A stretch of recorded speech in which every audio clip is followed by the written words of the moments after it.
Most students don't fail because they're stupid. They fail because they can't focus. You sit down to study. 5 minutes later, your mind escapes. Your phone lights up. Your energy collapses. And hours disappear with nothing learned. This audiobook will end that cycle.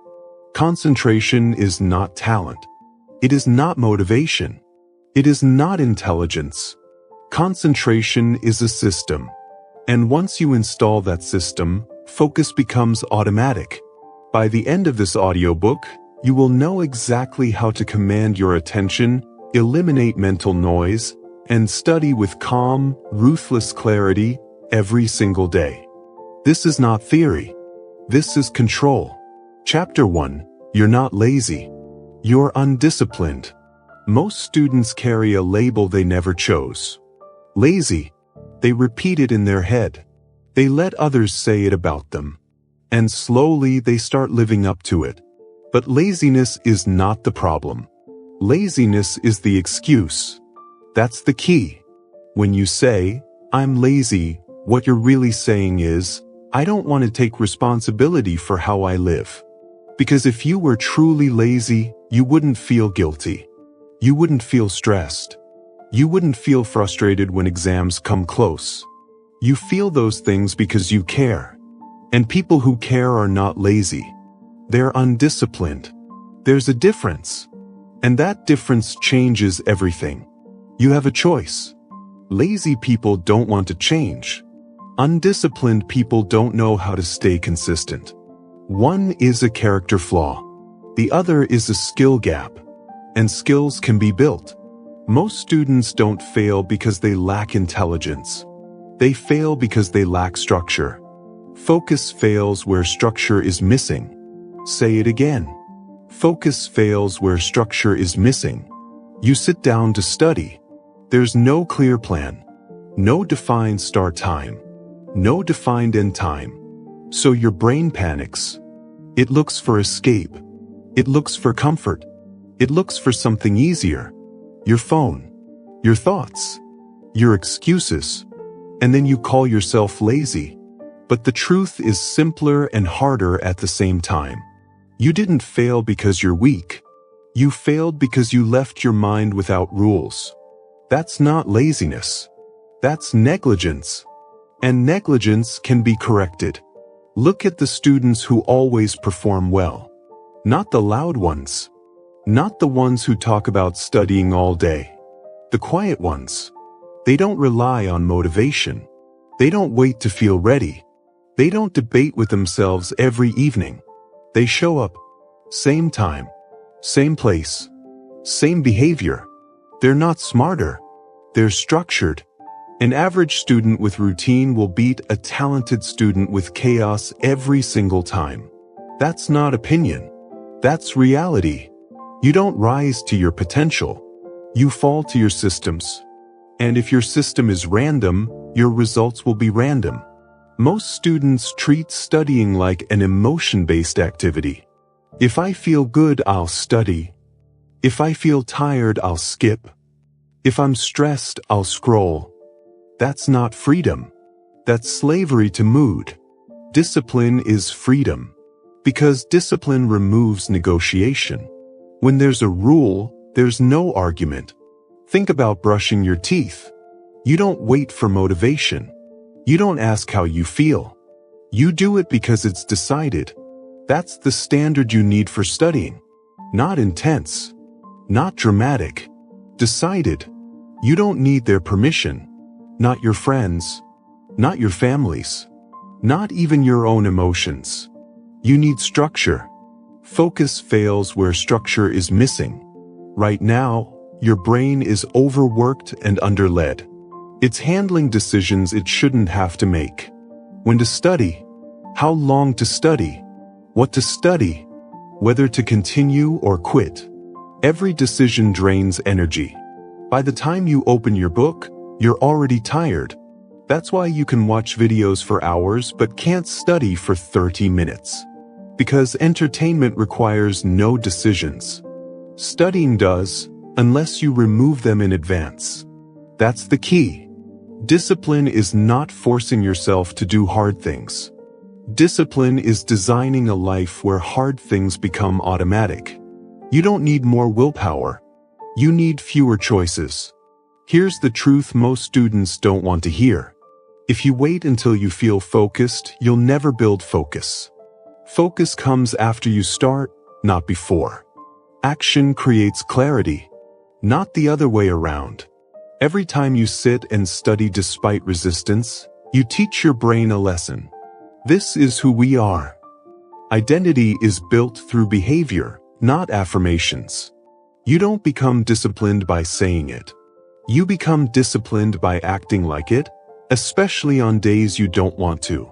That's how average students surpass gifted ones. Not by brilliance, by repetition. They study even when it's boring. They study even when it's uncomfortable. They study even when no one is watching. And over time, focus becomes normal. Your mind adapts to what you demand of it. But most students demand comfort. They say they want success, but they design lives optimized for ease. Late nights, irregular schedules, constant stimulation. Then they wonder why concentration feels impossible. It's not about intelligence. It's about discipline. Say it clearly. It's not about intelligence. It's about discipline. Discipline is choosing long-term respect over short-term relief. When you skip studying today, you pay tomorrow with anxiety. When you delay action, you borrow stress from the future. And the interest rate is brutal. But when you act now, even imperfectly, you buy peace. Structure buys peace. Let's get practical. If your study time changes every day, your focus will never stabilize. If your study location changes constantly, your mind will stay restless. If your goals are vague, your effort will be scattered. You must stop treating studying like an option. Options invite debate. Rules eliminate it. Pick a fixed time. Not a perfect time. A fixed one. Same time every day. Pick a fixed place. A desk. A corner. A chair. Your brain must associate that space with one thing only. No phone. No wandering tabs. No multitasking. Focus fails where structure is missing. And structure starts small. You don't rebuild your life in a day. You install one non-negotiable. One session. One rule. One promise kept. Momentum doesn't come from intensity. It comes from consistency. Most people overestimate what they can do in one day and underestimate what they can do in 30. You don't need to study for 10 hours. You need to study every day. That's the shift. Stop judging yourself by motivation. Start judging yourself by follow-through. Did you show up? Did you start on time? Did you finish what you planned? That's discipline. And discipline compounds quietly. No applause. No instant reward. Just results. You have a choice. You can keep calling yourself lazy and stay comfortable. Or you can accept responsibility and gain control. Discipline is not punishment. It's self-respect in action. When you sit to study even when you don't feel like it, you send a message to yourself. I can be trusted. That confidence spills into everything. Your focus improves. Your stress decreases. Your identity changes. You stop asking, "Can I concentrate?" and start saying, "I concentrate because that's what I do." That's not motivation. That's alignment. And alignment makes effort lighter. This chapter isn't here to insult you. It's here to wake you up. You're not broken. You're unstructured. And structure can be built, one decision at a time. You don't need to overhaul your life tonight. You need to stop lying to yourself. Laziness is a label. Discipline is a practice. Choose the practice. Focus fails where structure is missing. Fix the structure, and focus will follow. You've removed the excuse. You've taken responsibility. Now it's time to attack the next illusion, the one that destroys consistency faster than anything else. You've stopped calling yourself lazy. Now you must stop studying emotionally. Chapter 2. Stop studying emotionally. Most students don't realize they are being controlled. Not by teachers. Not by exams. Not by parents. By feelings. You wake up tired, so you delay. You feel bored, so you quit. You feel overwhelmed, so you escape. And every time you obey a feeling, you train your brain to stay weak. That's the key. Studying based on emotion guarantees inconsistency. And inconsistency guarantees failure. This is not harsh. This is accurate. Feelings are unreliable. Systems are permanent. Say it again. Feelings are unreliable. Systems are permanent. If you only study when you feel motivated, you will study less than you think. If you only study when you feel confident, you will avoid the subjects that matter most. If you only study when you feel ready, you will stay behind forever. Because feelings fluctuate. Daily. Hourly. Discipline doesn't. Most students believe their emotions are signals they should obey. I'm tired, so I should rest. I'm stressed, so I should stop. I'm not in the mood, so I'll do it later. But emotions are not commands. They are weather. You don't cancel your life because it's cloudy. Yet students cancel their future because they feel uncomfortable. You have a choice. You can let feelings decide your actions. Or you can let standards decide. And standards win every time. Here's the psychological truth most people never learn. Your brain is designed to avoid discomfort. Studying creates friction. Effort drains energy. Focus feels uncomfortable at first. So your mind produces emotions to protect itself. Boredom. Resistance. Those feelings are not warnings. They are tests. And every time you stop because of a feeling, you fail the test. You teach your brain. Resistance works. So it uses resistance more often. That's how procrastination becomes a habit. It's not about motivation. It's about discipline. Say it clearly. It's not about motivation. It's about discipline. Motivation is emotional. Discipline is structural. Motivation asks, how do I feel? Discipline asks, what's the rule? When there's a rule, feelings become irrelevant. That's freedom. Students who succeed don't feel better than you. They don't feel more inspired. They don't feel less tired. They just act anyway. They've learned a critical skill. Separating mood from action. They don't wait for energy. They generate it through movement. Action comes first. Clarity comes second. Motivation comes last. But emotional studying reverses the order. You wait for motivation. It never arrives. You feel guilty. You spiral. That's the cycle. And cycles only break when behavior changes. You don't need their permission. Not your emotions. Not your thoughts. Not your excuses. You need rules. Here's the uncomfortable truth. When you say, I don't feel like studying, what you really mean is, I don't want to be uncomfortable. And that's human. But growth is uncomfortable by definition. The students who get ahead are not emotionless. They're disciplined enough to act despite emotion. They don't eliminate feelings. They override them. That's the key. Emotions should inform you, not control you. If you're exhausted, adjust your sleep. If you're anxious, adjust your preparation. But you do not cancel the action. Action is non-negotiable.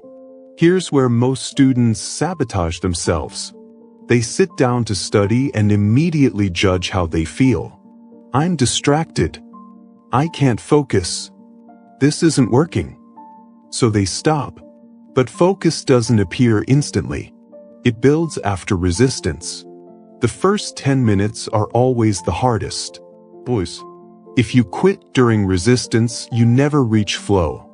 That's why disciplined students look calm. Not because they start calm, because they push through chaos until calm appears. Feelings are unreliable. Systems are permanent. Your system must say, "At this time I study, no matter what." Not intensely, not perfectly, consistently. Consistency beats intensity every time. You don't need to feel confident to start. You need to start to feel confident. That's the reversal. Let's get practical. You must stop checking your emotional temperature before studying. No more asking, "How do I feel?" Start asking, "What is scheduled?" If it's scheduled, you act. That's it. No debate. No negotiation. Rules remove friction. Here's a simple rule that changes everything. When it's time to study, you study for the first 5 minutes no matter what. 5 minutes. No pressure to perform. No pressure to understand everything. Just sit. Open the material. Start. 5 minutes breaks emotional resistance. And once resistance breaks, momentum takes over. That's not motivation. That's neuroscience. Movement quiets emotion. Waiting amplifies it. Most students try to think their way into action. Successful students act their way into clarity. You have a choice. You can obey discomfort and stay average. Or you can obey discipline and grow. Stop romanticizing motivation. Motivation is unreliable. It disappears under pressure. Exams don't care how you feel. Deadlines don't pause for your mood. So why should your standards? You don't rise to how inspired you feel. You fall to how disciplined you are. And discipline is built in moments of resistance. Every time you study without feeling like it, you harden your identity. You become someone who acts on command. That identity changes everything. Focus improves. Confidence increases. Stress decreases. Because your brain trusts you. It knows you'll show up. That trust is powerful. Now let's be clear. This is not about burnout. This is not about ignoring your health. This is about consistency. Discipline doesn't mean abuse. It means structure. You don't push endlessly. You push predictably. Same time, same place, same rules. And over time, emotions adapt. What once felt hard becomes normal. What once felt impossible becomes routine. That's how discipline replaces weakness. You stop being reactive. You become deliberate. You don't need to feel ready. You need to be decided. That's the key. When studying becomes a rule, emotions lose power. You stop asking for permission. You act. And action builds confidence faster than any affirmation ever could. Remember this. Feelings follow behavior, not the other way around. If you want to feel focused, act focused. If you want to feel disciplined, act disciplined. If you want to feel in control, take control. One decision at a time. You've removed the emotional trap. You no longer wait to feel like studying. You study because it's time. That single shift changes everything. But there's still one enemy left. An enemy that silently destroys focus even in disciplined students. It's not inside you. It's around you. You've stopped studying emotionally. Now it's time to remove the external poison. Chapter 3. Kill the distraction at the source. Most students fight the wrong enemy. They fight their mind. They fight their motivation. They fight their willpower. And they lose. Not because they are weak, but because they are surrounded by distractions they never removed. That's the key. You cannot win a focus battle while living in a distraction zone. Phones, notifications, background noise, open tabs, constant alerts. These are not harmless tools. They are engineered interruptions. And every interruption fractures attention. You don't lose focus all at once. You lose it in pieces. One notification, one glance, one quick check, and suddenly the session is gone. You have a choice. You can keep blaming yourself, or you can remove what's sabotaging you. Focus is not just internal. It is environmental. What you allow around you decides what you absorb. Say it again. What you allow around you decides what you absorb. Your brain is not designed to multitask. It switches. And every switch costs energy. That cost is invisible, but it's deadly. When you study with distractions nearby, your brain stays alert for interruption. It never fully commits. It never relaxes into focus.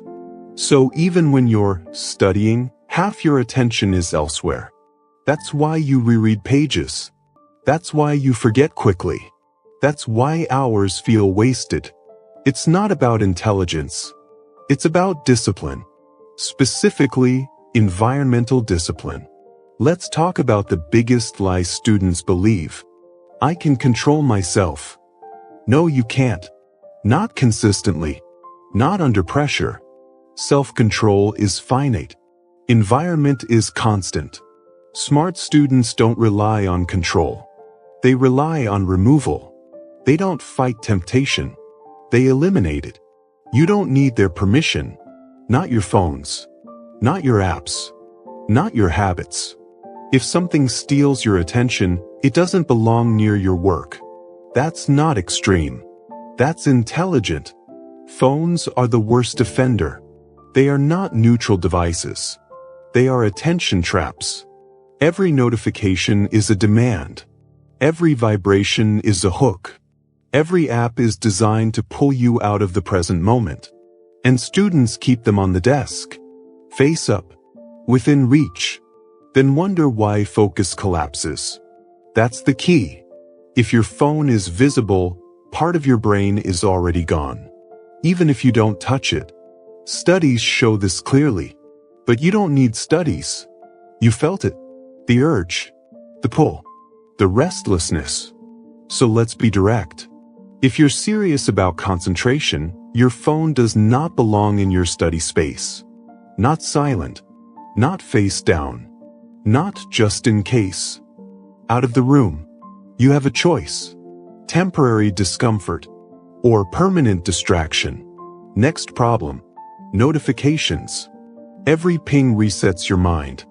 Even if you ignore it, your brain hears it, registers it, and breaks focus. There is no such thing as background notifications.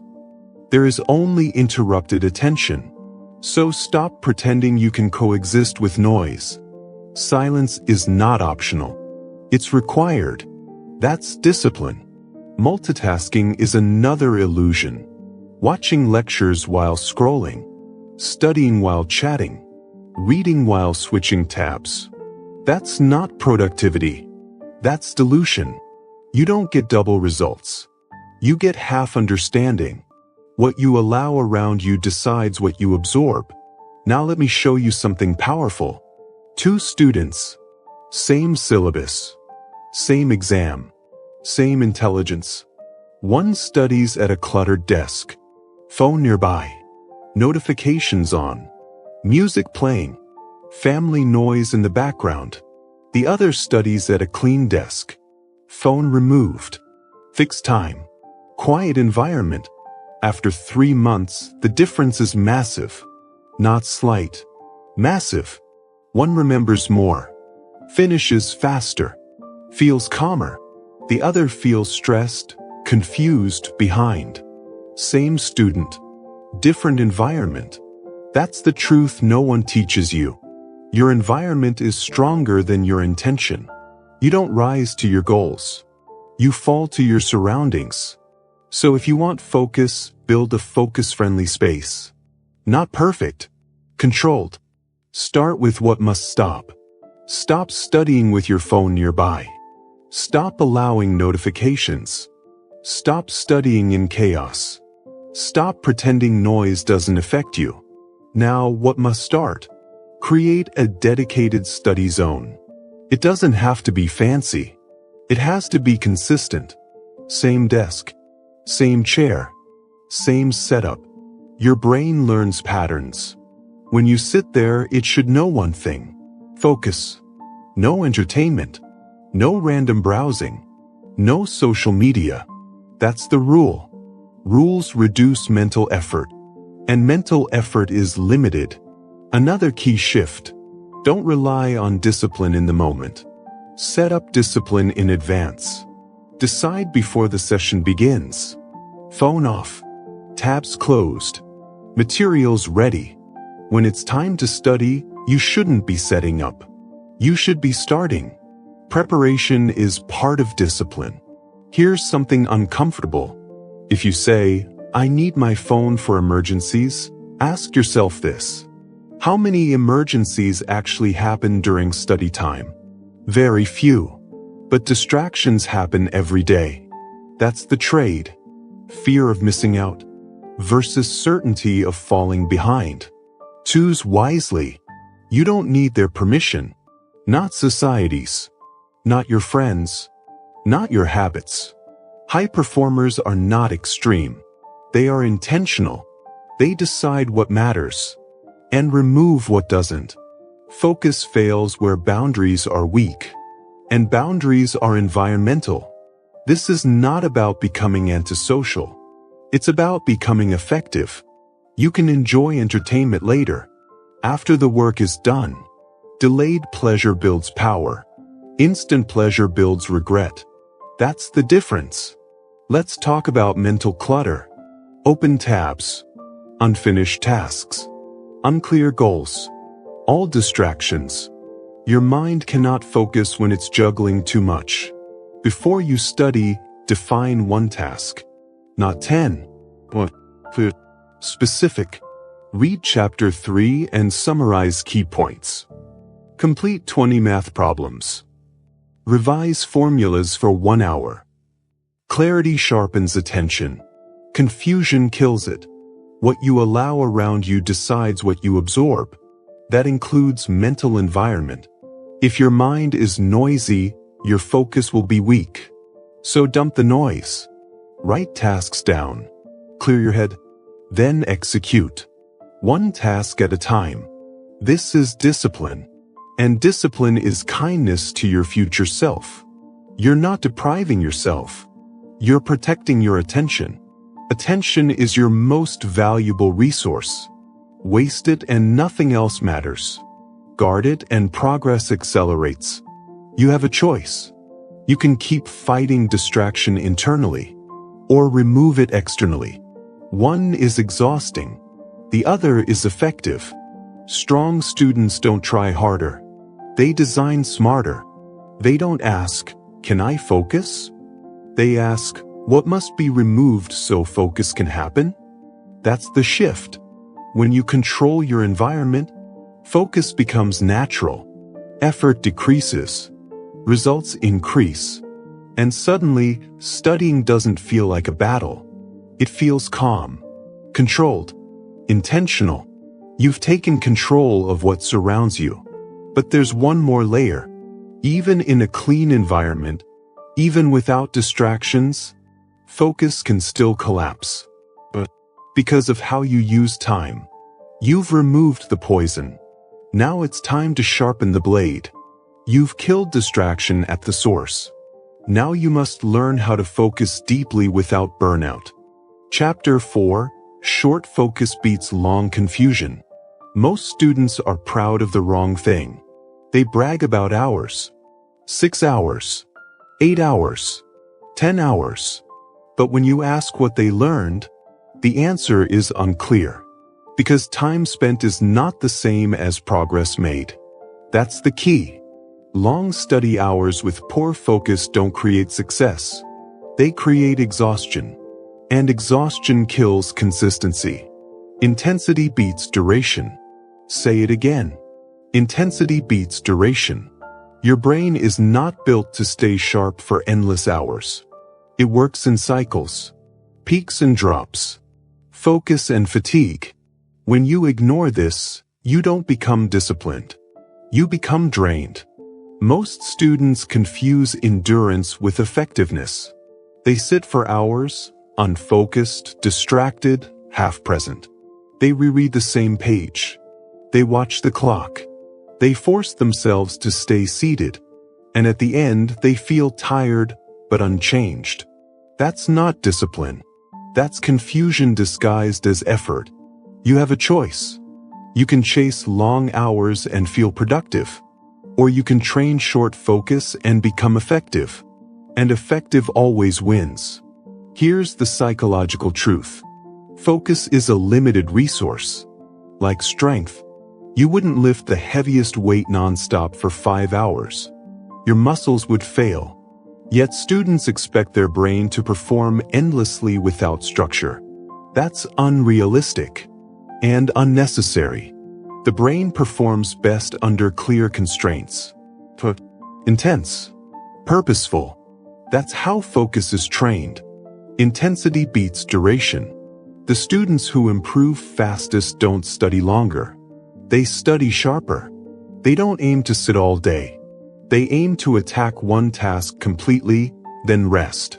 And that rest is not laziness. It's recovery.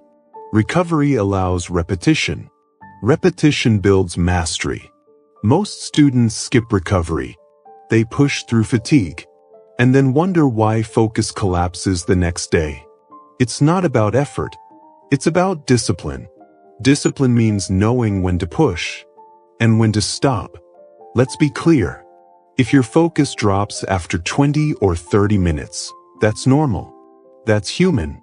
What's not normal is ignoring that signal and continuing in a fog. Foggy study creates false confidence. You think you studied, but you didn't learn. Clarity matters more than time. So stop measuring your worth by hours. Start measuring it by outcomes. What did you complete? What did you understand? What did you retain? Those are the real metrics. Here's what you must stop doing. Stop forcing marathon sessions without breaks. Stop sitting when your mind is gone. Stop confusing physical presence with mental engagement. Sitting is easy. Focusing is hard. And hard things require strategy. That's the key. You don't need their permission. Not society's. Not your classmates'. Not the idea that more hours equals success. You need effectiveness. Now, what must you start doing? You must train your brain to focus deeply in short sessions. Deep focus is a skill. And like any skill, it improves with proper practice. Not endless practice. Deliberate practice. Here's the rule. 1 session. 1 objective. Full attention. No multitasking. No distractions. No drifting. You give everything you have for a short window. 25 minutes. 30 minutes. Maybe 45 at most. Then you stop. You stand up. You breathe. You reset. That break protects your next session. Without breaks, intensity dies. With breaks, intensity repeats. Intensity beats duration. This is not a productivity trick. This is brain training. Every time you focus deeply, you strengthen neural pathways. Your brain learns what concentration feels like. Over time, focus becomes easier to access. Not because you try harder, but because you train smarter. Most students never train focus. They only test it. They sit down and hope it appears. Hope is not a strategy. Structure is.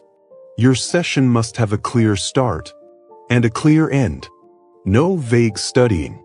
Vague goals produce vague focus. Before you start, decide. What exactly will I complete? Not study chemistry. That's noise. Finish these 10 problems. Summarize this chapter. Memorize these formulas. Clear target, clear endpoint. Your brain needs finish lines. Finish lines create urgency. Urgency sharpens focus. When there's no endpoint, the mind wanders. That's the key. Another hard truth. Long sessions feel productive because they feel difficult. But difficulty without direction is wasted energy. Short, intense sessions feel uncomfortable because they demand presence. Presence is rare. That's why it works. You have a choice. Comfortable exhaustion or uncomfortable progress. Choose progress. Now let's address resistance. At first, short sessions will feel awkward. You'll want to continue mindlessly, or you'll feel like it's not enough. That's ego talking. Ignore it. Trust the process. Discipline is trusting systems over feelings. Remember this line. Feelings are unreliable. Systems are permanent. Your system says, when focus drops, I stop. Stopping is not quitting. Stopping is strategic, because the goal is not to suffer longer. The goal is to return stronger. High performers don't burn out. They rotate intensity. They push, they recover, they repeat. That rhythm creates consistency. And consistency creates results. Here's another thing to stop. Stop studying past the point of clarity. The moment you notice rereading, mind wandering, or frustration rising, that's your signal. End the session. Continuing beyond that point trains confusion, not focus. Confusion compounds. So does clarity. Train clarity. Now let's get practical. Start with 2 to 4 focus sessions per day. Not 10. Not endless. 2 to 4. Each with one clear goal. Between sessions, rest intentionally. No phone scrolling. No mindless consumption. Stretch, breathe. Let the brain reset. Then return. This is how discipline replaces weakness. Not by punishment, by precision. Most students overdo effort and underdo structure. You will do the opposite. You will respect your brain's limits, while expanding them gradually. That's intelligent discipline. Over time, your focus window will increase naturally. 25 minutes becomes 30. 30 becomes 40. But you don't force it. You earn it. That's the key. Another shift you must make. Stop comparing yourself to others' hours. You don't know how focused they were. You don't know how much they retained. Comparison steals attention. Focus on execution. Execution wins. You don't need their permission to study differently. Results will justify the method. And they always do. Let's lock this in. Long hours with poor focus create stress. Short sessions with high focus create momentum. Stress makes you quit. Momentum makes you continue. And continuation is what changes lives. You're not here to look busy. You're here to progress. Intensity beats duration. Say it one more time. Intensity beats duration. You now understand how to use time effectively. But there's still a hidden leak. Even with short sessions, even with focus, many students sabotage themselves. Before they even begin, they negotiate. They hesitate. They waste energy deciding. You've learned how to focus. Now you must learn how to remove decision fatigue. You've conquered confusion. Now it's time to simplify your mind. Chapter 5. Decide once. Remove daily negotiation. Most students are tired before they even start. Not physically. Mentally. They wake up already drained. Not because they worked hard yesterday, but because they argued with themselves all day. Should I study now or later? Should I rest today and start tomorrow? Should I do this subject or that one? Should I even study at all? That inner debate is exhausting. That's the key. You're not tired from studying. You're tired from deciding. Mental energy is wasted deciding whether to study instead of what to study. And every wasted decision steals focus from execution. You have a choice. You can negotiate with yourself every day and stay stuck. Or you can decide once and move forward with clarity. Decide once. Execute daily. Say it again. Decide once. Execute daily. High-performing students don't think more than you. They think less. They remove decisions from their day because they understand a simple truth. Every decision costs energy, and energy is limited. When you spend that energy on hesitation, there's nothing left for focus. That's why you sit down already tired. That's why resistance feels heavier than it should. That's why starting feels painful. It's not about laziness. It's about discipline. Specifically, decision discipline. Most people think discipline means forcing yourself to act. Discipline means designing your life. So action requires no debate. Rules replace willpower. Systems replace emotion. That's the key. Let's expose the real problem. Every day, most students wake up undecided. No fixed study time. No fixed plan. No fixed structure. So the brain does what it always does in uncertainty. It delays. Delay feels safe. Delay feels comfortable. Delay feels harmless. Until it compounds into stress. Then panic replaces delay. And panic destroys focus. This cycle repeats every week. Not because students are weak, but because nothing is decided. When nothing is decided in advance, everything becomes a negotiation. And negotiations favor comfort. You don't need their permission. Not your comforts.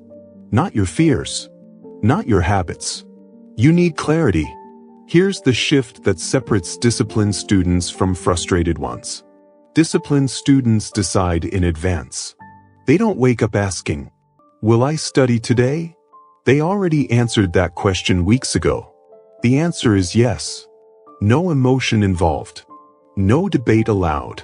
Decide once. Execute daily. This one principle eliminates half your resistance.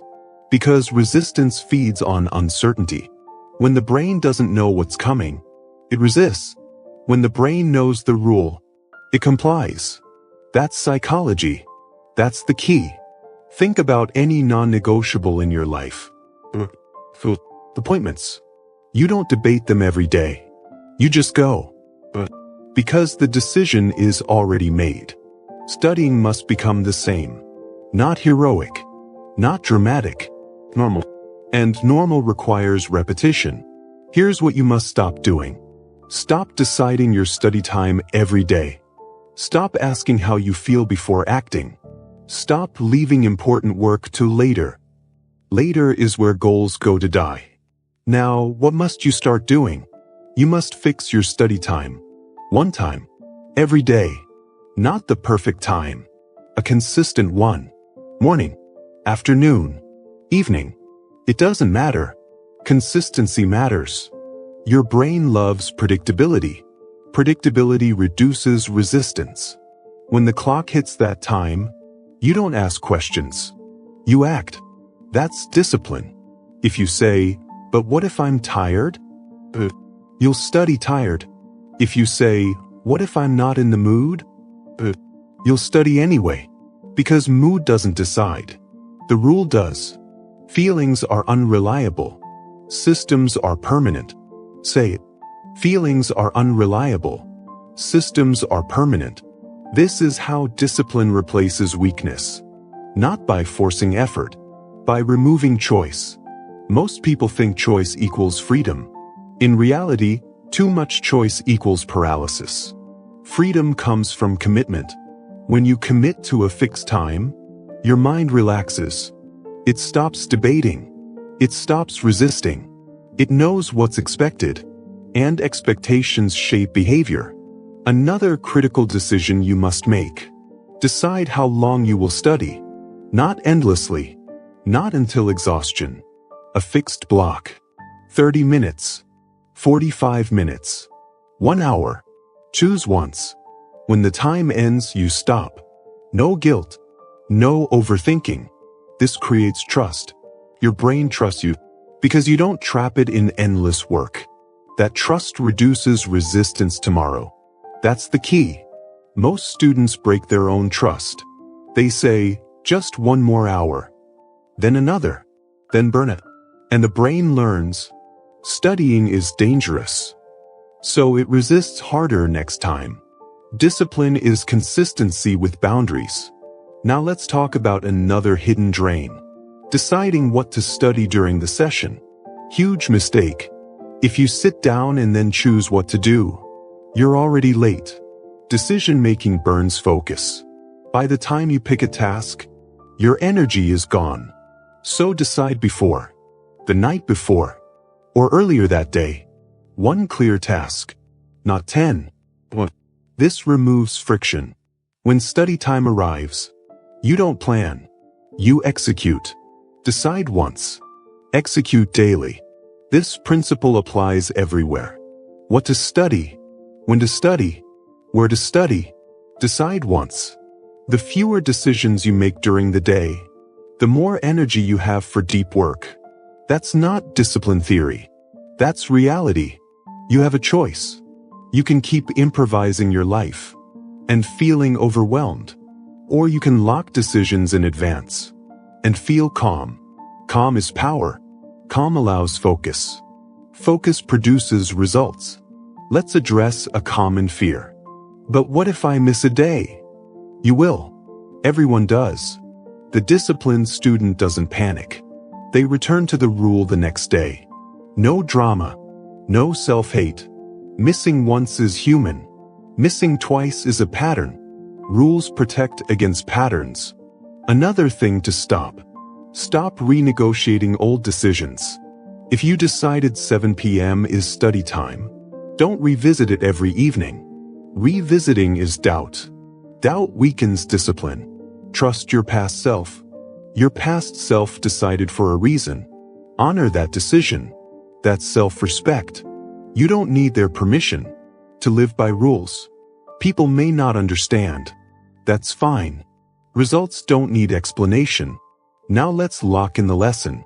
Daily negotiation drains energy. Energy loss destroys focus. Destroyed focus kills progress. But when you decide once, energy is saved. Saved energy becomes attention. Attention becomes mastery. This is why the strongest students look calm. They're not thinking about starting. They're already started. They removed the question mark. And when the question mark disappears, action becomes automatic. That's the goal. Automatic discipline. Not forced. Not emotional, but automatic. You don't rise to motivation. You fall to systems. Build systems that require no debate. Decide once. Execute daily. Say it one final time. Decide once. Execute daily. You've now removed laziness. You've stopped studying emotionally. You've killed distraction. You've learned to focus intensely. And now you've eliminated negotiation. Your mind is getting quieter. But silence alone is not enough. Even with discipline, many students still struggle. Because their goals are unclear. They sit down disciplined, focused, but unsure what they're aiming at. You've removed hesitation. Now it's time to sharpen direction. Chapter 6. Your brain obeys clarity. Most students sit down to study with good intentions. They open a book. They stare at the page. They feel resistance almost immediately. Not because they're lazy, not because they're distracted, but because their brain has no clear order. That's the key. A confused brain cannot focus. Confusion scatters focus. Clarity commands it. Say it again. Confusion scatters focus. Clarity commands it.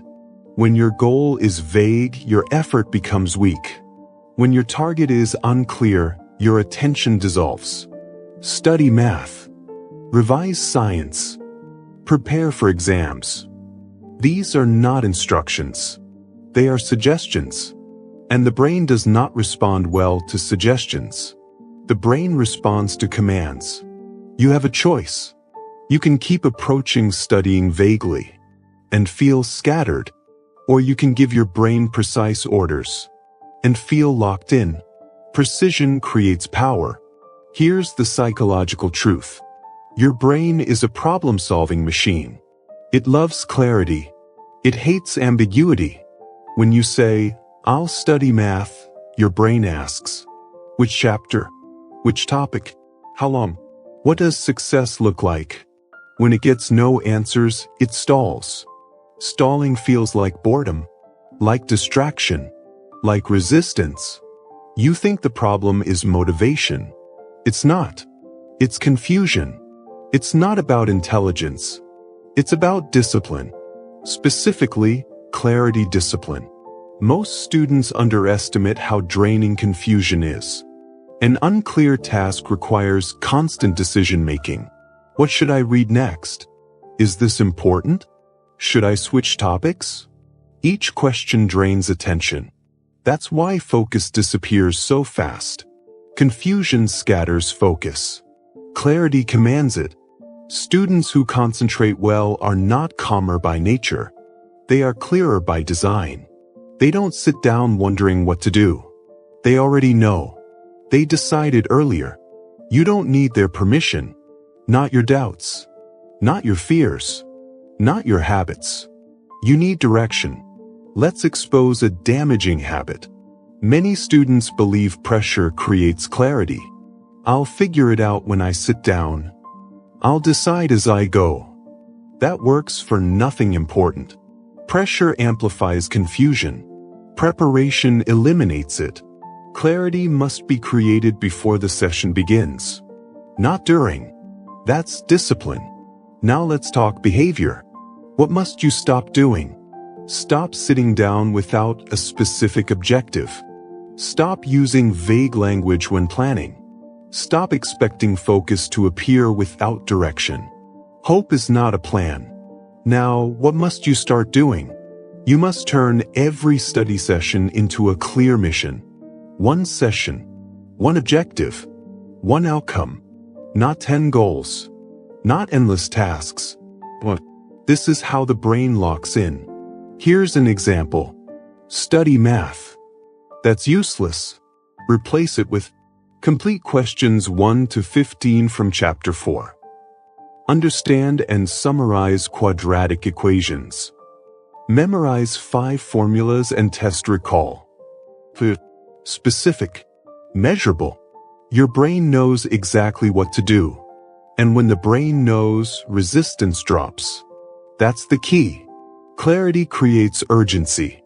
When there's a finish line, focus sharpens. When there's no finish line, attention wanders. Most students never experience real focus because they never give their brain something concrete to attack. They wander through books. Instead of completing tasks, completion fuels motivation. Unfinished work fuels stress. Another critical shift. Stop confusing information consumption with progress. Reading without intention feels productive, but often produces nothing. Clear objectives force engagement. When you know what you're looking for, you read differently. You highlight less. You think more. Clarity changes how you study. It's not about doing more. It's about doing precisely. Precision reduces fatigue. Fatigue is often a sign of confusion, not effort. That's the key. Here's a practical rule. If you can't clearly explain what you're about to do, in one sentence, you're not ready to start. One sentence. This session, I will understand. If you can't fill that blank, stop. Clarify.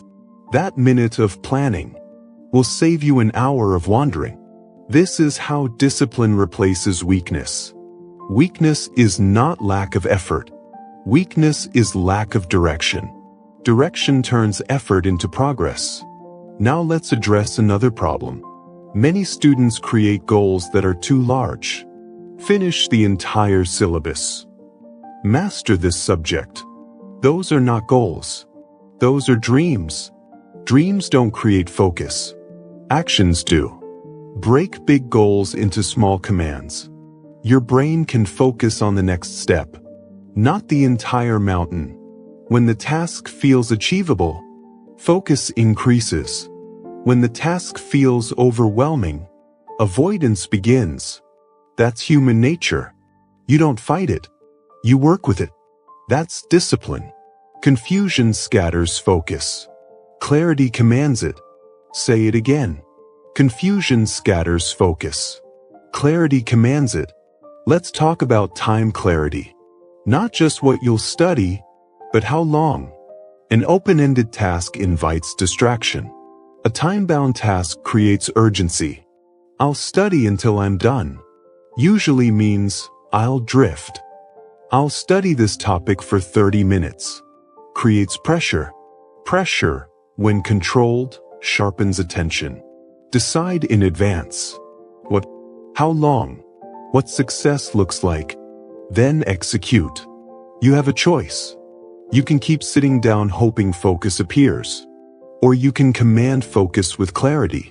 Commanding focus is a skill. And skills are trained through repetition. Every clear session trains your brain to expect direction. Over time, clarity becomes automatic. You start thinking more clearly, planning more efficiently, executing with less friction. That's growth. Let's remove one more illusion. Clarity does not limit creativity. It enables it. When basics are clear, the mind is free to engage deeply. Confusion locks you at the surface. Clarity lets you dive. That's why top performers obsess over clarity. Clear schedules, clear priorities, clear goals. They don't guess. They decide. Decisions eliminate noise. Noise kills focus. Another thing to stop. Stop multitasking goals. Don't mix subjects in one session. Don't jump between tasks. One focus at a time. Switching tasks resets attention. Depth requires continuity. Continuity requires clarity. That's the chain. You don't need their permission to slow down and focus on one thing. Doing less clearly beats doing more poorly. Now lock this in. Every time you feel distracted, ask one question. What exactly am I supposed to be doing right now? If you can answer instantly, return to work. If you can't, that's the problem. Fix clarity first. Focus will follow. You're not unfocused. You're unclear. And unclear minds wander. Clear minds execute. That's the difference. You've now learned how to command your brain. Not with force. With clarity. You've removed laziness. You've stopped studying emotionally. You've killed distractions. You've learned short focus. You've removed negotiation. And now, you've sharpened direction. Your system is forming. But there's one missing piece. Focus is not a one-time act. It's a trained ability. And like any ability, it must be strengthened intentionally. You've gained clarity. Now it's time to build endurance. Chapter 7. Train focus like a muscle. Most people think focus is a personality trait. They believe some people are born focused, and others are not. That belief keeps them weak. Focus is not a trait. It's a trained ability. That's the key. No one is born disciplined. No one is born concentrated. They train it, just like a muscle. And just like a muscle, focus grows through repetition, not emotion. Say it slowly. Focus grows where effort is repeated, not where motivation appears, not where inspiration hits. Where effort is repeated, you have a choice. You can keep waiting to feel focused, or you can train focus until it becomes automatic. One keeps you stuck, the other changes your life. Let's break the illusion. Most students try to focus only when it matters. Before exams. Before deadlines. Under pressure. That's like trying to build muscle by lifting once a month. It doesn't work. Pressure reveals your level of training. It does not create it. If you can't focus during calm moments, you won't focus under stress. That's the key. Focus is built in ordinary sessions. Quiet days. Normal schedules. Boring repetition. This is where discipline replaces weakness. Here's the psychology. Attention is controlled by neural pathways. The more you repeat a behavior, the stronger the pathway becomes. Distraction is a trained habit. So is concentration. Every time you give in to distraction, you strengthen distraction. Every time you return to the task, you strengthen focus. No drama, no emotion, just repetition. That's how the brain learns. Most people don't lack focus. They've trained distraction for years. Endless scrolling, constant switching, instant gratification. Then they expect deep focus on command. That's unrealistic. You don't undo years of distraction in one session. You retrain gradually. You don't need their permission. To start small. Small focus sessions compound. Let's get practical. What must you stop doing? Stop expecting long focus sessions immediately. Stop judging yourself for wandering attention. Stop quitting when focus fades. Focus fading is normal. Quitting is the problem. Now, what must you start doing? You must start training focus deliberately. Short sessions. Clear targets. Repeated daily. Not heroic effort. Consistent effort. Here's a simple rule. Never train focus at maximum length first. You don't start lifting heavy weights on day one. You start manageable. The same applies here.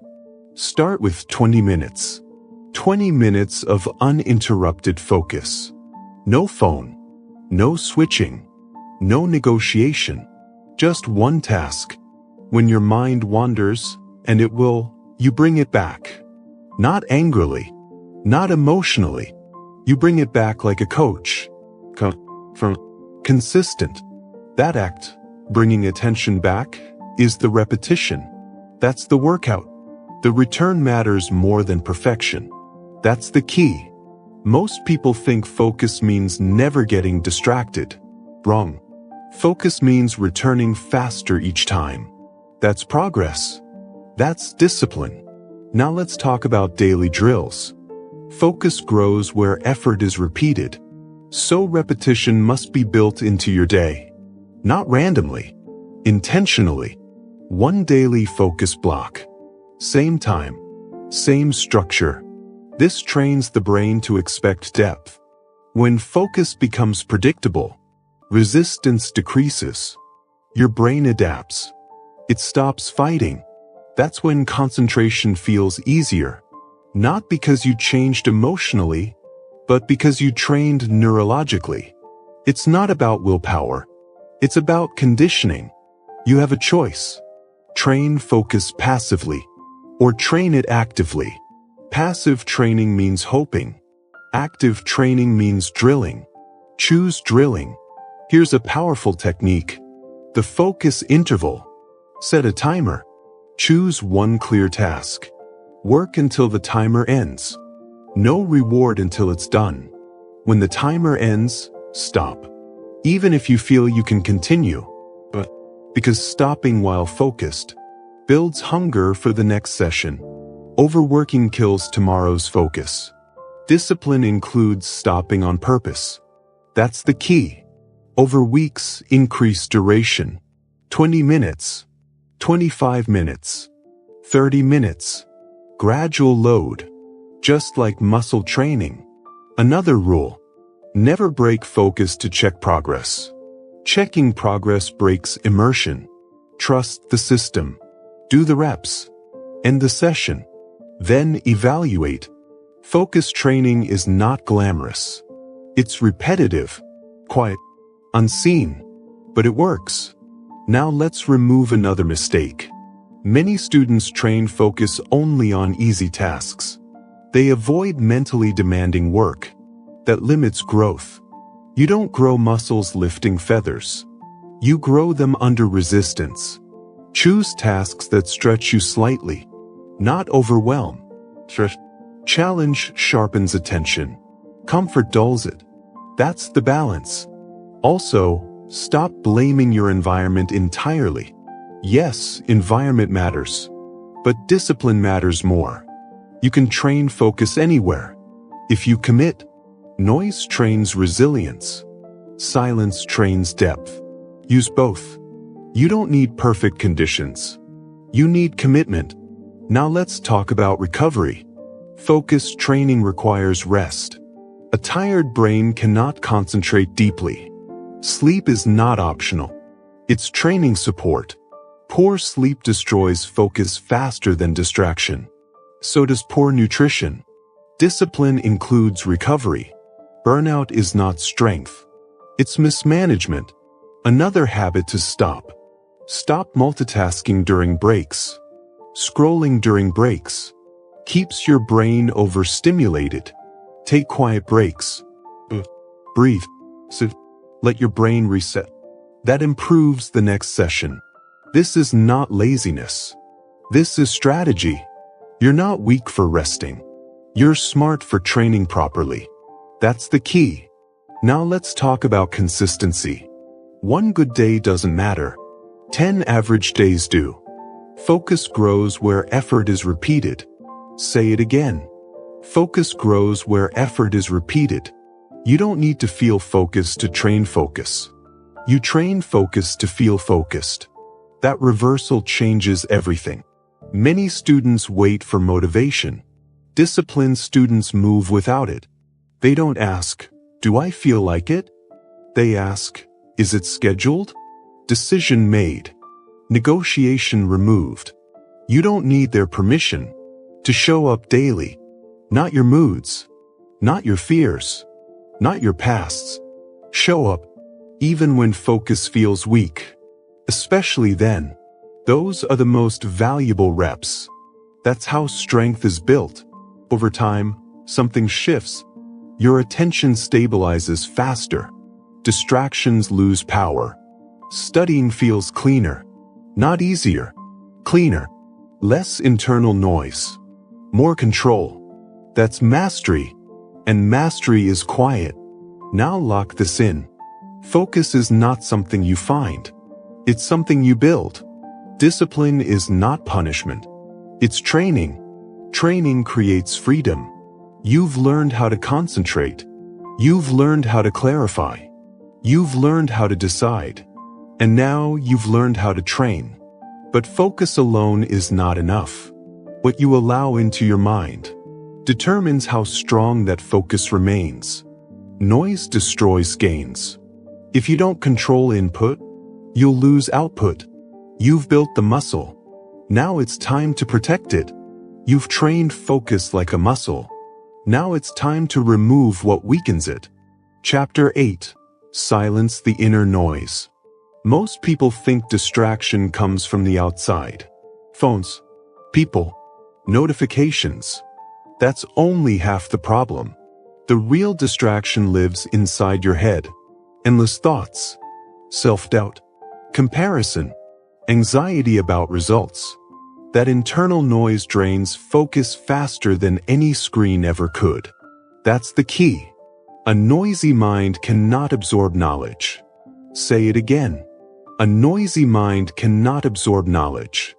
You can sit in a silent room, with no phone, no people, no interruptions, and still learn nothing, because your mind is loud, jumping, judging, worrying. And until you silence that inner noise, no productivity system will save you. You have a choice. You can keep trying to force focus while your mind is in chaos, or you can learn to calm the mind before you demand performance from it. One creates frustration, the other creates control. Let's be direct. Most students don't fail because they can't understand the material. They fail because they can't manage their thoughts. They sit down to study and immediately start negotiating with themselves. I'm already behind. What if I fail? Others are doing better than me. I don't feel confident. That mental chatter steals energy, and energy is the currency of focus. That's the key. An anxious brain is a distracted brain. A distracted brain cannot learn deeply. This is not weakness. This is biology. When your brain senses threat, fear of failure, fear of judgment, fear of comparison, it shifts into survival mode. Survival mode prioritizes scanning, not learning. Attention scatters. Focus dies. So if you want concentration, you must signal safety to your brain. Calm before command. Silence before study. Now let's break another illusion. Positive thinking alone won't fix this. Telling yourself, be confident, while your mind is racing, doesn't work. Discipline is not pretending. Discipline is preparation. You don't fight inner noise during study. You quiet it before study begins. That's the key. So what must you stop doing? Stop starting study sessions immediately after stimulation. Stop carrying emotional baggage into your desk. Stop comparing yourself before focusing. Comparison is poison. It steals attention and gives nothing back. You don't need their permission to focus on your own path. Your job is not to outperform others. Your job is to execute your plan. Now, what must you start doing? You must start resetting your mind intentionally. Every session. No exceptions. Think of this as mental hygiene. You shower your body daily. You must clear your mind daily. Here's the first technique. The pause. Before you study, do nothing for 2 minutes. No phone. No music. No reading. Just sit. Breathe slowly. This feels uncomfortable at first. That's the point. Discomfort reveals dependency on stimulation. You're training your brain to tolerate stillness. Stillness creates control. That's the key. During this pause, your thoughts will surface. Worries, doubts, random noise. Don't fight them. Observe them. Observation reduces power. You're not your thoughts. You're the one noticing them. That distance creates calm. Now let's add structure. The second technique, the mental dump. Before studying, write down everything cluttering your mind. Fears, reminders, questions. Get them out of your head and onto paper. A cluttered mind cannot focus. Once written, your brain relaxes. It knows nothing is forgotten. That's the key. This is not journaling for emotion. This is clearing RAM. Your brain works better when it's not holding unfinished loops. Now let's talk about self-talk. Most students talk to themselves in ways they would never talk to others. Harsh, critical, unforgiving. That inner voice destroys focus. Not because it's negative, but because it keeps attention locked inward. Studying requires outward attention. On the task, on the material. Self-criticism pulls attention back to the ego. That's the flaw. It's not about confidence. It's about discipline. You don't need to feel confident to focus. You need to reduce self-talk. Here's a rule. No commentary during study. No evaluating yourself mid-session. No judging progress while working. Work now. Evaluate later. That separation protects focus. That's the key. If a thought appears, I'm slow. I don't get this. I'm behind. Acknowledge it and return to the task. No argument. No agreement. Return. Every return strengthens attention. Now let's talk about anxiety. Anxiety comes from the future. Focus lives in the present. You can't do both at once. So before studying, you must shrink the future by defining the session, specific time, specific task, clear endpoint. Anxiety fades when the task feels finite. Your brain can handle 30 minutes of chapter 2. It panics at, I need to master everything. Clarity calms the mind. That's the key. Another technique. Controlled breathing. Slow exhale. Longer exhale than inhale. This activates the calming response. 2 minutes is enough. You don't need meditation mastery. You need physiological control. Discipline includes the body. Now remove another trap. Stop studying with emotional music. Music that triggers memories. Keeps the mind active. Lyrics stimulate language centers. That steals focus. Silence or neutral sound protects attention. You're here to absorb knowledge, not entertain emotion. That's the shift. Another habit to kill. Stop checking performance mid-session. No clock watching. No counting pages. Those behaviors keep the mind restless. Trust the system. Do the work. Finish the session. Then assess. Delayed evaluation builds calm. Now let's address comparison directly. Comparison is constant noise. Social media intensifies it. Someone is always ahead. Someone always looks better. That information is useless. It doesn't help you study better. It only increases pressure. You don't need their permission to ignore the noise. Mute what doesn't serve you. Protect your attention aggressively. Attention is not infinite. What you feed grows. Feed comparison, anxiety grows. Feed discipline, calm grows. That's the key. Over time, something changes. Your mind settles faster. Thoughts slow. Study feels quieter. Not easier. Quieter. That quiet is power. Silence is not emptiness. Silence is readiness. Now lock this in. A noisy mind cannot absorb knowledge. So silence is not optional. It's foundational. You don't force focus. On top of chaos. You remove chaos first. That's discipline. You've learned to control your environment. You've learned to train focus. Now you've learned to quiet the mind. But there's one more layer. Even with silence, energy determines performance.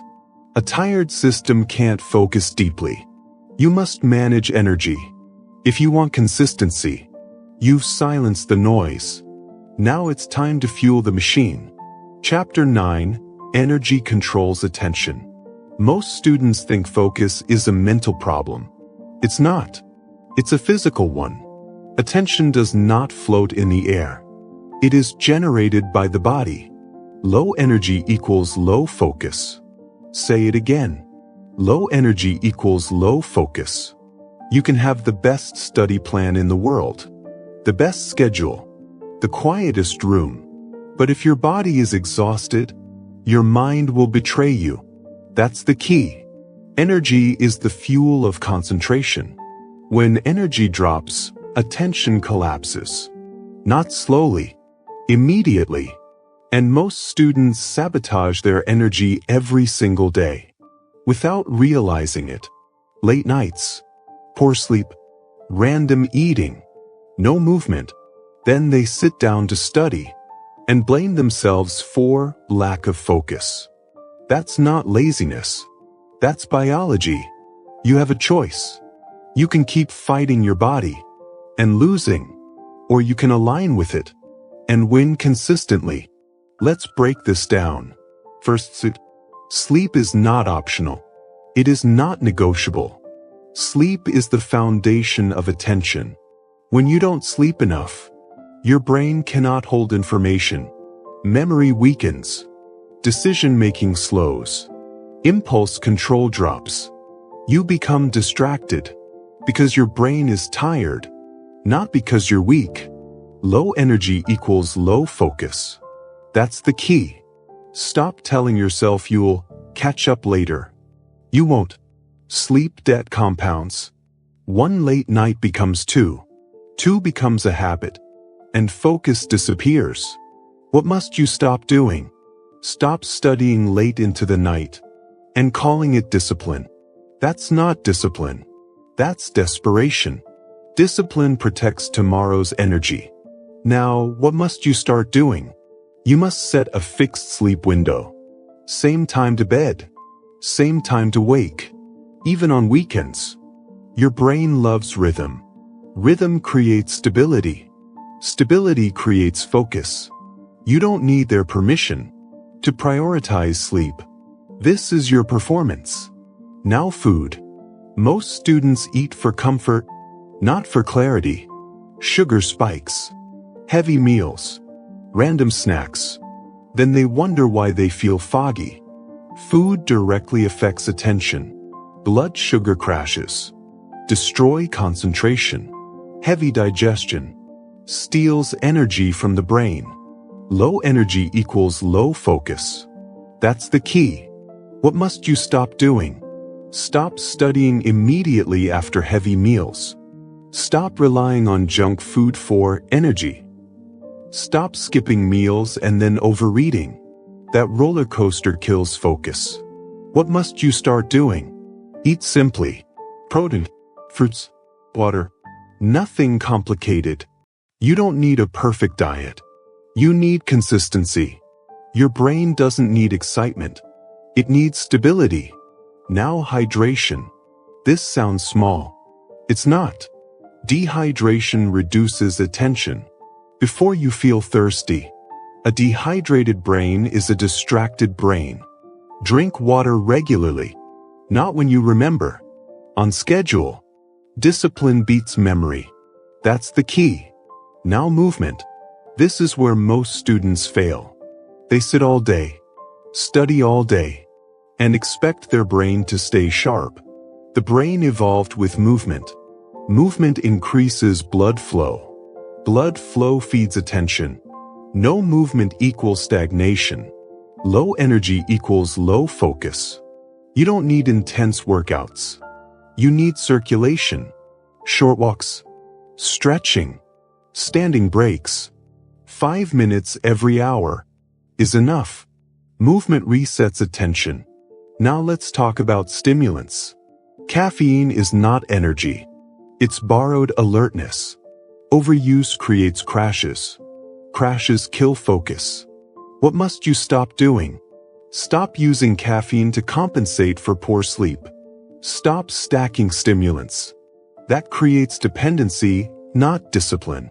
Use caffeine strategically, or not at all. Energy must come from habits, not hacks. That's the key. Another silent killer.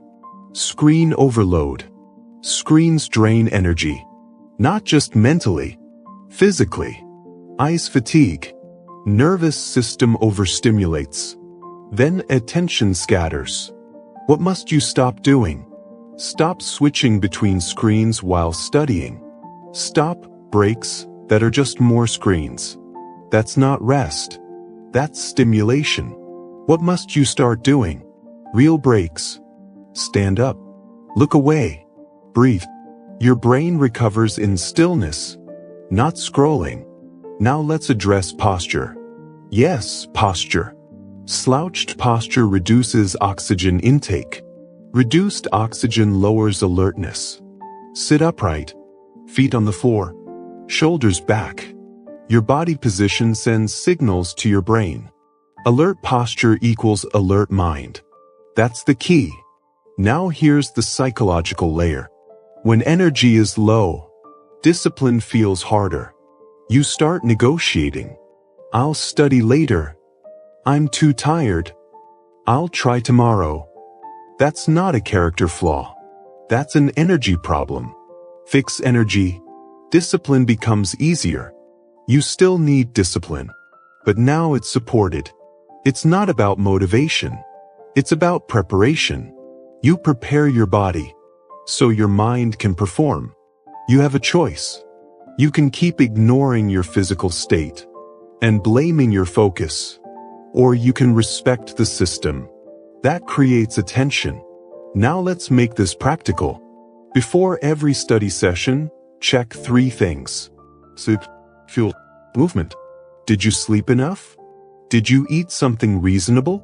Did you move today? If one is missing, adjust expectations. Shorter session. Lower intensity. Discipline includes realism. That's the key. Energy management is not about perfection. It's about avoiding extremes. No extremes in sleep. No extremes in food.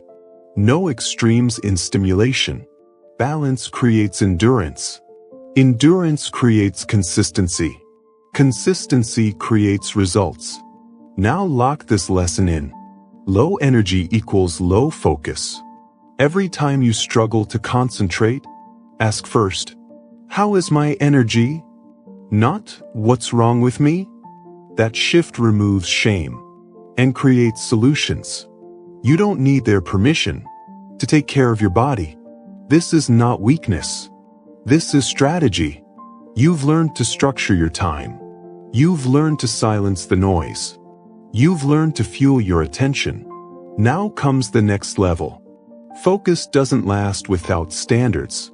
Without rules, discipline fades. You've controlled energy. Now it's time to control behavior through structure and accountability.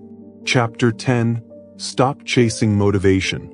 Most students are waiting to feel ready, waiting to feel motivated, waiting for the right mood.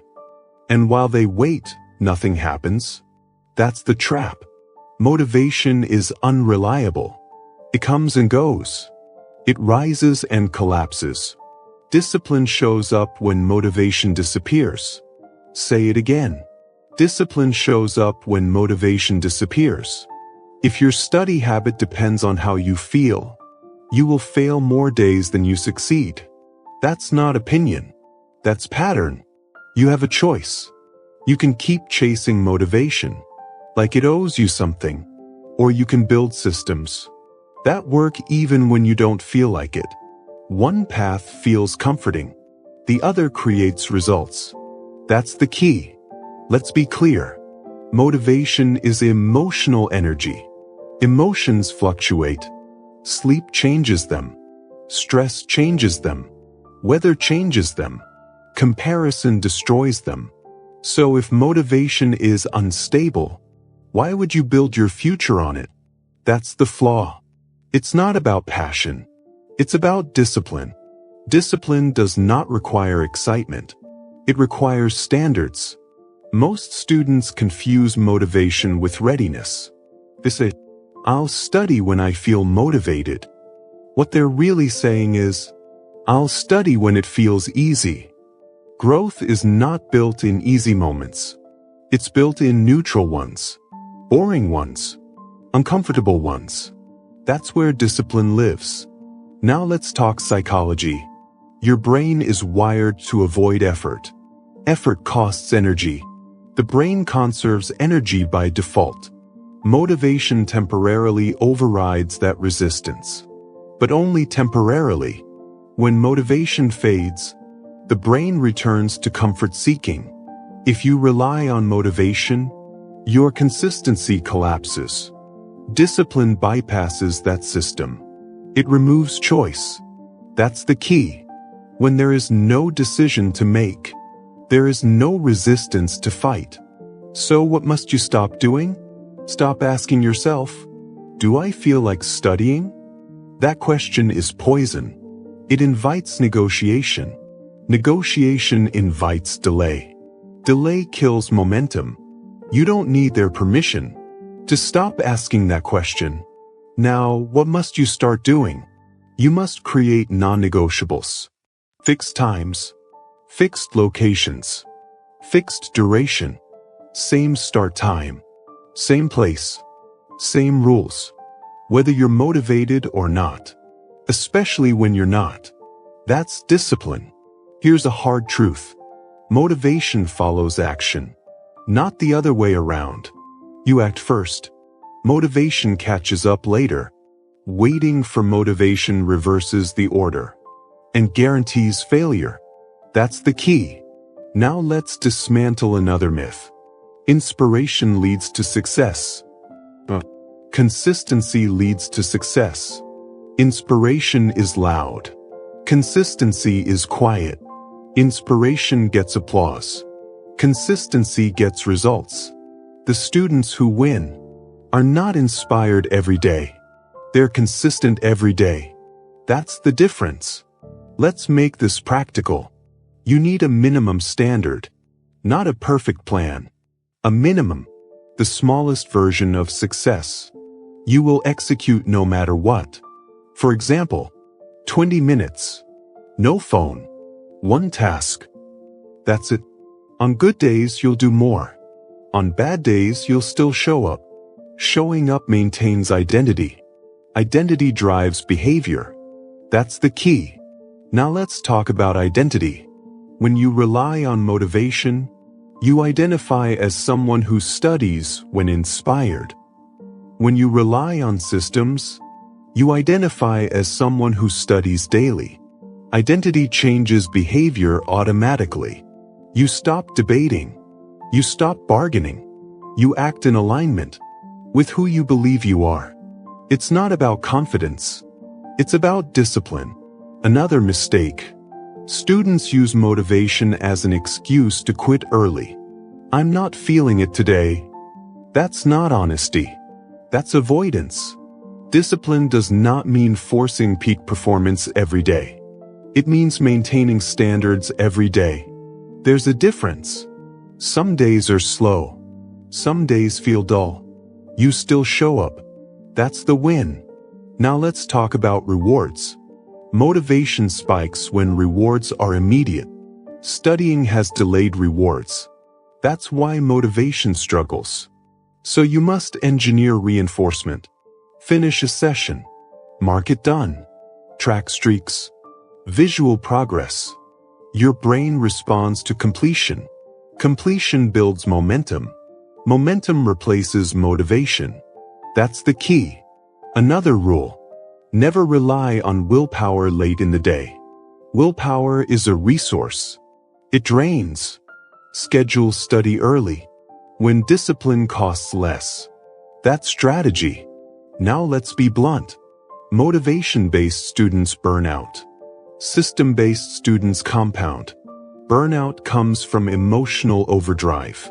Systems create sustainability. You don't need hype. You need structure. Now lock this in. Discipline shows up when motivation disappears. Every time you don't feel like studying, that is not a signal to stop. It's a signal to practice discipline. Those moments are not setbacks. They are training. You don't need their permission to do the work quietly. Consistency is invisible until it isn't. Now bridge forward. You've learned to stop chasing motivation, but discipline strengthens. When behavior is observed, standards rise. When accountability exists, you've removed excuses. Now it's time to add pressure. Chapter 11. Study like you're being watched. Most people behave differently when someone is watching. They sit up straighter. They move with purpose. They try harder. That's not weakness. That's human nature. Behavior improves when standards are visible.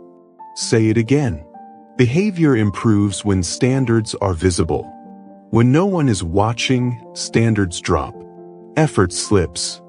Focus weakens. And most students study as if no one will ever know what they did or didn't do. That's the problem. You don't rise to motivation.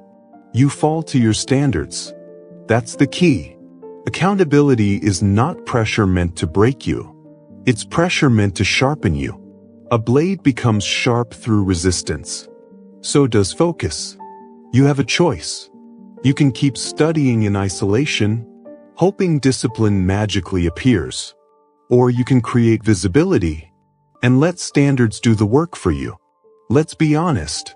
When you study alone, it's easy to cut corners. Check your phone. Take longer breaks. Quit early. Not because you're lazy, because no one is watching. When behavior has no witness, the mind negotiates. That negotiation kills focus. That's the flaw. It's not about willpower. It's about discipline. Discipline thrives under observation.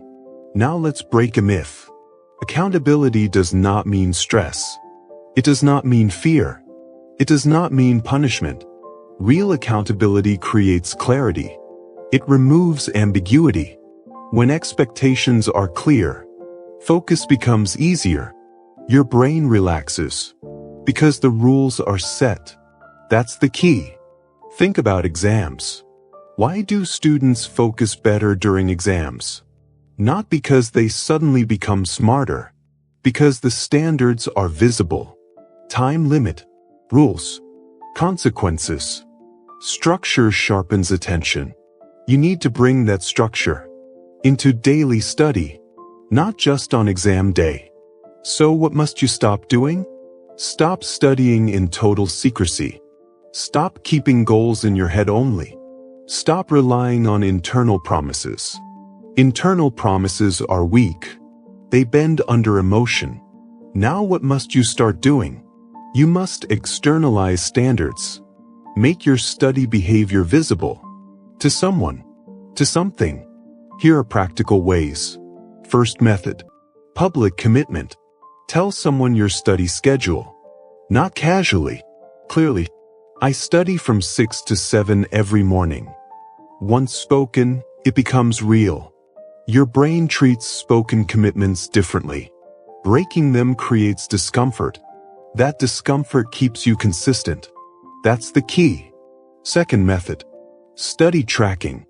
Write down every session. Completion. Not for perfection. For honesty. A blank log exposes avoidance. A filled log reinforces identity.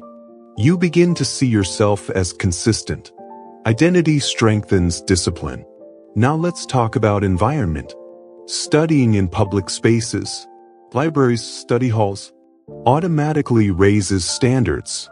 But because eyes are present, even strangers, you sit straighter, you scroll less, you stay focused longer. Behavior improves when standards are visible. That's the key. Possible? Use environments that enforce discipline. Don't fight temptation alone. When structure can help you. Another method. Time sessions. Use a timer. Start it. Let it run. A running clock acts like an observer. It watches you. You feel it. You don't quit as easily. This is not pressure. This is structure. Another rule. No disappearing sessions. If you miss a study session, you must record it. No hiding. Avoidance grows in secrecy. Discipline grows in visibility. Now let's address fear. Some students avoid accountability because they fear failure. They think, if no one knows, I can't disappoint. That mindset keeps you small. Accountability does not shame failure. It reveals patterns. Patterns can be fixed. Hidden behavior cannot. You don't need their permission to take your growth seriously. Now let's talk about pressure without stress. Pressure becomes stress when expectations are unrealistic. So set realistic standards, not heroic ones. Consistency beats intensity. A daily hour beats random 5-hour marathons. That's the key. Accountability works best with achievable rules. Rules you can follow, even on bad days. That builds trust with yourself. Now here's a powerful technique. Study mirrors. Place a mirror near your study space. Sounds strange. It works. Seeing yourself triggers self-awareness. Self-awareness raises standards. You notice posture, tension, behavior. You course correct automatically. That's discipline. Another technique. Record your study sessions. Not to watch later. To know they are recorded. Awareness changes behavior. This is not about obsession. It's about presence. Now let's hit a hard truth. When you study like no one is watching, you train yourself to perform poorly. When you study like someone is watching, you train excellence. Training happens daily, not on exam day. You are always training something. Focus or distraction. Choose wisely. You have a choice. Now let's lock the psychology. The brain responds to social expectation. This is evolutionary. We perform better when we feel observed. Accountability uses this wiring. It's not cheating. It's strategy. Smart students don't rely on inner strength alone. They design systems that make weakness irrelevant. That's the key. Now combine this with earlier lessons. Structure your time. Silence the noise. Manage energy. Stop chasing motivation. Accountability ties it together. It holds the line when emotions fluctuate. Now let's address a final mistake. Students confuse accountability with control. They fear losing freedom. In reality, accountability creates freedom. Freedom from excuses. Freedom from inconsistency. Freedom from last-minute panic. The disciplined student is the freest because they're not constantly catching up. Now lock this in. Behavior improves when standards are visible. Every time your focus slips, who is watching my standards? If the answer is no one, fix that. You don't need harsh punishment. You need clear visibility. Now bridge forward. You've learned to build discipline. You've learned to sustain focus. You've learned to raise standards. There is only one step left. Making focus part of who you are. Not something you do, but something you are. You've built the system. Now it's time to lock in identity. Chapter 12. Identity creates permanent focus. Everything you've learned so far works. Structure works. Systems work. Discipline works. But without identity, nothing lasts. That's the truth most people never hear. Temporary focus comes from effort. Permanent focus comes from identity. You act in alignment with who you believe you are. Say it again. You act in alignment with who you believe you are. If you believe you're a distracted student, you will behave like one. If you believe you're inconsistent, your actions will confirm it. Not because you're broken, because the brain protects identity. That's the key. The brain will sabotage habits that conflict with identity, and it will support behaviors that reinforce identity. So if you want permanent focus, you don't need more tactics. You need a new self-image. You have a choice. You can keep saying, I'm trying to focus. Or you can decide, I am a focused student. One creates effort. The other creates alignment. Let's be clear. Identity is not motivation. Identity is not confidence. Identity is the story you repeat to yourself about who you are. And stories shape behavior. That's psychology. When someone says, I'm bad at studying, their brain looks for proof. When someone says, I'm disciplined, their brain looks for opportunities to act disciplined. Same brain, different identity. That's the shift. Most students sabotage themselves with language. I get distracted easily. I can't concentrate. I'm not consistent. Those sentences feel harmless. They're not. They are identity statements. And the brain obeys them. That's the flaw. It's not about intelligence. It's about discipline. And discipline starts with language. So what must you stop doing? Stop describing yourself using your past. Stop labeling yourself by your weaknesses. Stop repeating narratives that keep you stuck. Your past behavior does not define your future identity. You don't need their permission to rewrite the story. Now, what must you start doing? You must consciously choose a new identity. Not emotionally, deliberately. An identity based on standards. For example, I am someone who studies daily. I am someone who finishes what I start. I am someone who protects focus. These are not affirmations. They are commitments. Identity is proven through action. And action reinforces identity. That's the loop. Now let's break down how identity changes. Identity changes through evidence. Small evidence. Repeated daily. Not big promises. Every time you show up to study, even for a short session, you cast a vote for your new identity. Every time you protect your focus, you reinforce it. Every time you finish a task, you strengthen it. Identity is built quietly. That's the key. Now let's address a fear. Some students think, if I claim a new identity and fail, I'm a fraud. That fear keeps them small. Here's the truth. You are not a fraud for practicing a new identity. You are training it.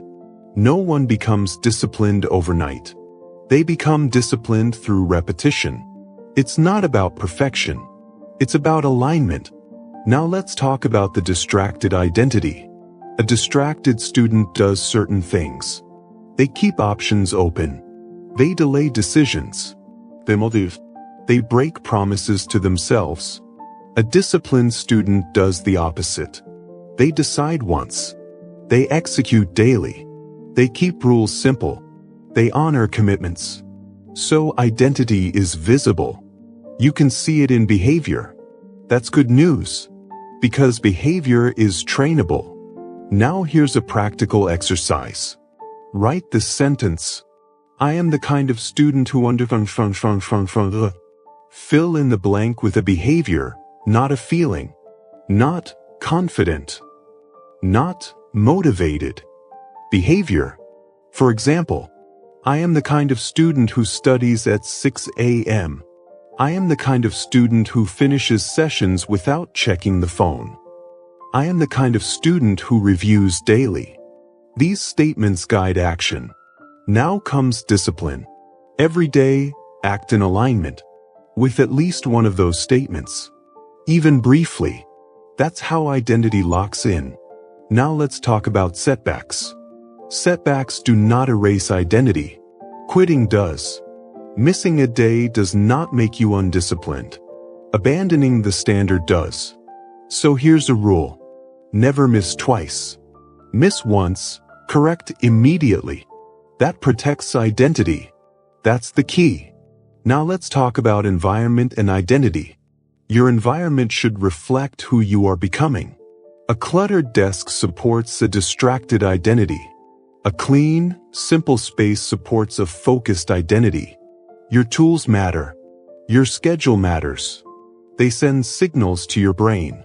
Signals reinforce identity. Another rule.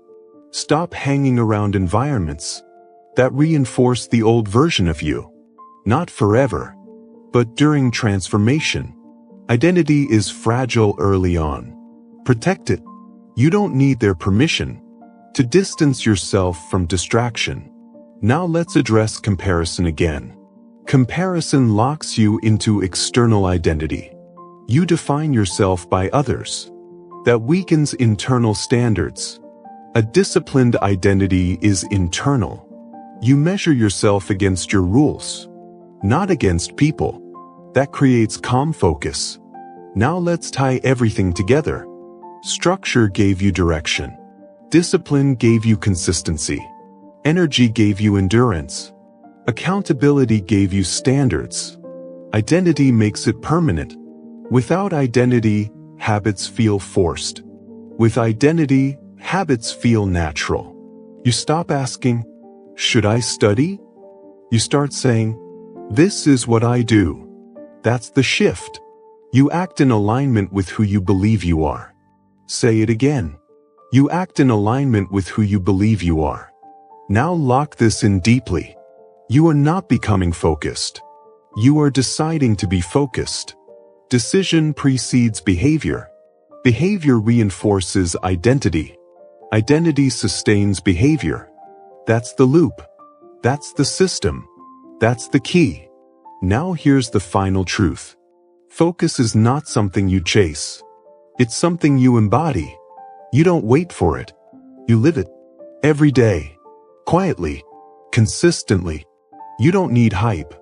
You don't need permission. You don't need validation. You need alignment. And alignment comes from identity. You've conquered distraction. You've built discipline. You've installed systems. Now you own focus. Not temporarily. Permanently. This is who you are now. A focused student, a disciplined learner, a person who finishes. And once identity locks in, everything else becomes easier. That's the final key. This is not the end. This is the standard you live by. From now on, concentration is not something you wait for. It is something you build. You don't need more intelligence. You don't need more motivation. You need fewer distractions, clearer rules, and stronger standards. When you control your environment, your schedule, and your decisions, your focus follows automatically. From today forward, you don't try to study. You study on command. Your challenge is simple. Choose one fixed study time. Remove one distraction. And execute, whether you feel like it or not. Because the students who win are not the most gifted. They are the most focused. And focus is a decision you make today.